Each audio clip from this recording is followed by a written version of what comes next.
Good morning. I am the Maven of the Eventide, and now, in the wee hours before the sun rises, I bring you another vampire vlog. Last night, I saw the film The Moth Diaries, based on a novel by Rachel Klein, and from director Mary Herron, who you may remember from American Psycho. The Moth Diaries came out this weekend in limited release. It's actually only playing in one theater in Manhattan, which is where I went to see it, but it might not be playing in your town, but it will come out on DVD eventually. So let me warn you right now of spoilers, just in case you do eventually have the opportunity to see it. I can best describe The Moth Diaries as a modern retelling of the classic vampire tale Carmilla if Black Swan met Dracula.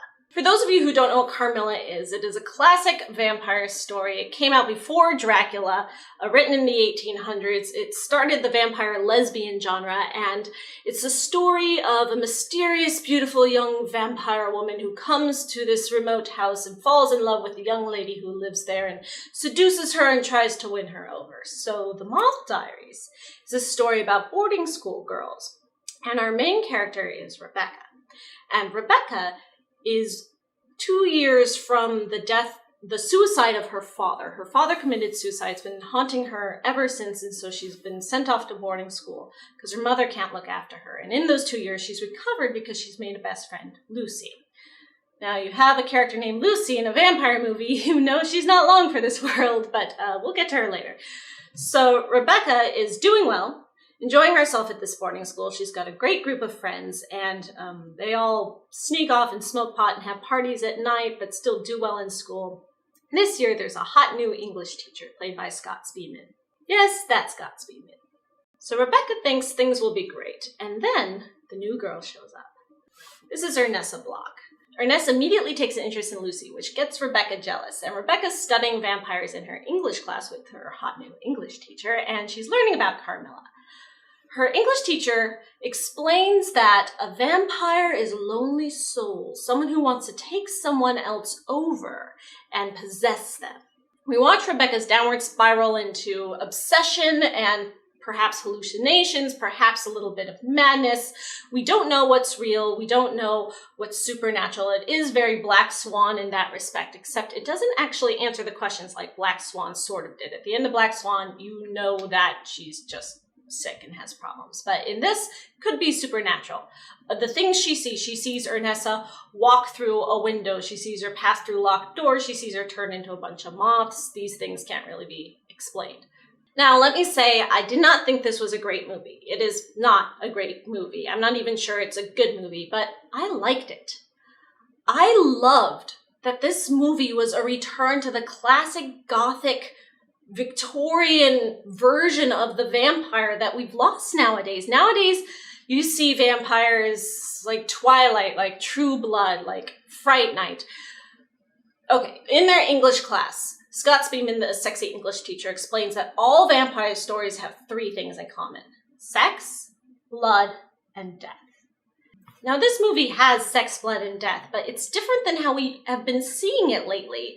It's not cheesy romance, and it's not slasher horror. It's subtle and spooky. It's not scary, but it's ambient, and I really like that about it. The visuals in this movie were also gorgeous. I thought the pictures were just beautiful, and the music really set the tone. The main problems with this movie were the dialogue in the script and the transitions between the scenes. They were very weak. But I'll get to those in a minute. In this movie, sex isn't about being drawn to a vampire because they're so alluring and you're repressed and you need to express yourself and a vampire is giving into your desires. No, there's a few instances of it in this movie. One, there's this one character, one of Rebecca's friends. She has this boyfriend. She's talking about how she's going to have sex with him, and she finally does about halfway through the movie. And after it's over, they ask her about it, and she says it wasn't good. She didn't enjoy it, but she hopes she'll get used to it and it'll get better as she gets used to it. And she doesn't feel any different for having lost her virginity, but she's glad it's over with. And that's interesting. That's different. Another instance is when Rebecca walks into Lucy's room. And at this point, we don't know what's real and what's not. We don't know if what Rebecca is seeing is real. And she sees Lucy and Ernessa having sex. And you can't tell if Ernessa, the supposed vampire, is biting Lucy or if they're just having sex. And then Rebecca runs out of the room and you don't know if it's real or not. So the movie is beautiful to look at. And I love that it's a return to the Gothic, something that's pretty rare these days. Usually when you have something that's considered a horror movie, it's modern horror, it's not Gothic horror, which was about subtlety and a creeping feeling that gradually made you sit on edge. Now I want to talk about the title, The Moth Diaries. It's based off a book by Rachel Klein, and that's the title of the book. And perhaps in the book it makes a lot more sense because the book is Rebecca's diary, and you're reading her diary. And in the movie, they use the diary format as a way to have her be the narrator of the movie, but it was very loosely tied in. The diary wasn't really a plot point. I really think it could have done without the diary aspect. And it kind of makes me wonder if the Moth Diaries was a way of trying to capitalize on the Vampire Diaries, just brand name recognition kind of thing. And the moth part. So the moths are one of those in-your-face symbolism kind of things that they shove down your throat sometimes, but it was done all right. So the movie starts out with a moth coming out of its cocoon. So already we're thinking metamorphosis, change, which, again, back to my black swan comparison, the ugly duckling becoming a swan, it's a similar kind of metaphor. So when it comes to vampire stories and you're thinking, oh, a normal human is going to transform into a creature of the night kind of thing, it's apt. But other than those kind of stretches of my imagination, the moths also weren't important. Now, there are a lot of moths. Moths come up when Rebecca is thinking about her father, who committed suicide, and he slit his wrists in the bathtub. She is asked by her friend what her best memory of her father is, and she remembers a time when she and her father saw this Luna moth. And she said it was the most beautiful creature she'd ever seen, and the fact that her father found such beauty and it was moving to her. And then she wonders, if he could see such beauty in that, why did he kill himself? Why wasn't such beauty enough for him? And then Ernessa, as a vampire, instead of turning into a bat or whatever, she turns into moths. So if you see the moths, you know that she was there, and a moth being a nocturnal creature, so if you're going to do the metamorphosis comparison, caterpillar becomes a butterfly, I guess moth is the nighttime version, but the title to me doesn't scream vampire movie, it doesn't scream creepy gothic horror. So I thought the moths were kind of a weak symbol, because the movie isn't really about Rebecca's metamorphosis, it's about her grief and how she's handling the death of her father. But another gripe I had with the movie is, all right, so she's been at this boarding school for 2 years since her father died, growing, becoming better, healing through her friend Lucy. And now she has this emotional downward spiral breakdown. And I don't really understand why this happens now. She's been getting better, and then Ernessa shows up, and it triggers this madness in her, this obsession. And if Ernessa was a vampire who just happened to walk into Rebecca's life right now, yeah, of course crazy stuff would happen, but it seems like it should be more than that. Like, something should have happened to spark this, but nothing happens. It just happens one day, and so it's a really weak premise.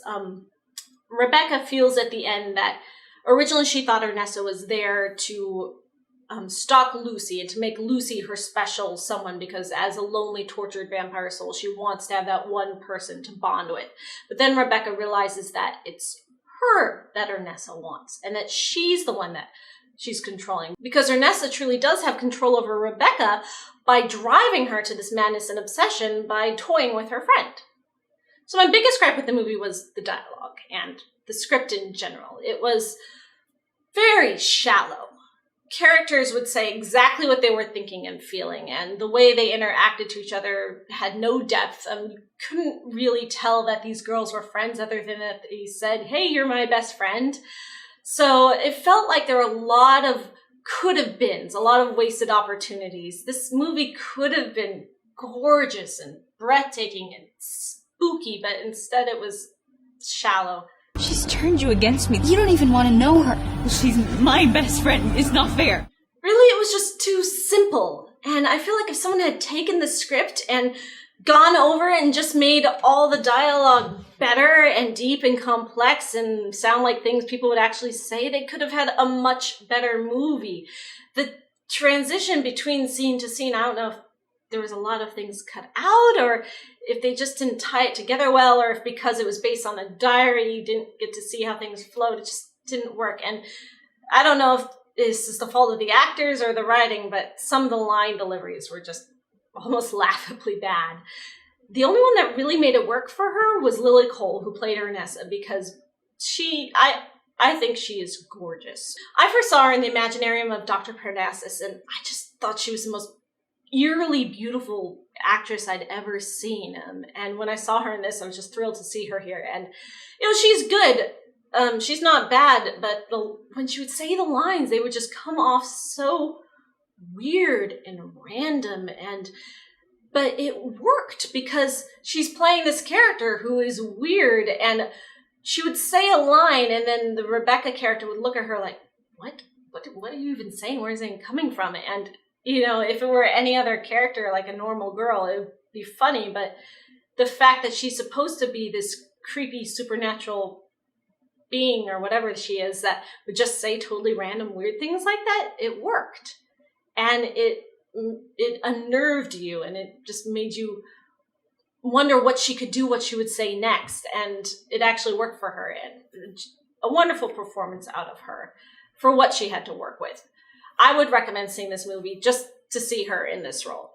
Some people find great joy in the prospect of death. Honestly, despite all its flaws, I would recommend seeing this movie to anyone, just because it is so refreshing to see a vampire movie nowadays that returns to the Gothic roots. If you look at this as a movie, you will see a bad movie. But if you look at this as a vampire movie, and consider the fact that 80% of vampire movies are bad movies, maybe I'm not being fair. I mean, I would be the first to know. But as a vampire movie, it is refreshing. There's something pure about it, something that warms my little Gothic literature-loving heart to see vampires used as a literary tool instead of just a scary monster or a sex symbol for a change. This vampire represents grief, it represents mystery, it tells a story of tragedy and confusion, of where the line is drawn, what's real, what's not, what's horror, what's fantasy. When we see Ernessa come to Rebecca in the library, we don't know if any of those scenes are real, except every time she appears to Rebecca in the library and says her really creepy thing or makes blood rain from the ceilings, which happens and then it's mysteriously gone, there's a razor blade. And Rebecca picks up this razor blade and she keeps it and she has it later. So does that mean it was real? I don't know. At the end of Black Swan, when you watch it, you say, okay, none of that was real. It was all in her head. She was just a poor, sick, tragic ballerina whose mother drove her to madness. But you see this and you think there is something actually supernatural going on here. And even though it's a vampire movie, and she uses the word vampire for what Ernessa is, even though she seems almost more like a ghost. You never see her bite anybody. You never see her draw blood or drink blood. You know that she doesn't eat anything. And you see her having sex with Lucy, but you don't actually see her bite Lucy. You see, it could be, but you don't know. So as a vampire, she's draining Lucy's life. Lucy's growing weak, but it's not the blood drinking necessarily. It's more of like taking her energy, drawing her life force. It's hardly the first time we've seen anything like this, but it's been a while, and to see it done with such respect and beauty and honor to the tone of the piece with the whole Gothic feeling to it just warms my little undead heart.